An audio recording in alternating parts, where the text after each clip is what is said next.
These are laser window coverings. They come sewn to all different sizes, and when big enough, sewn with a sign on them.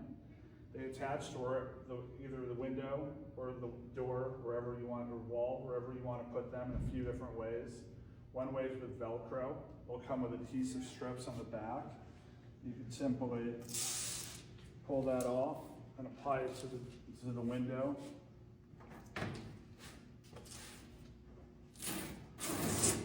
And you can Velcro on and off.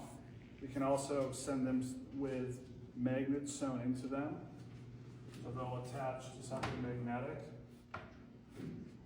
And the third way you can attach the laser window covering is with grommets. They'll come sewn in.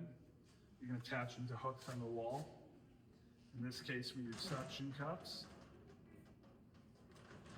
And those are the three ways you can attach the laser window coverings to the walls or to cover windows.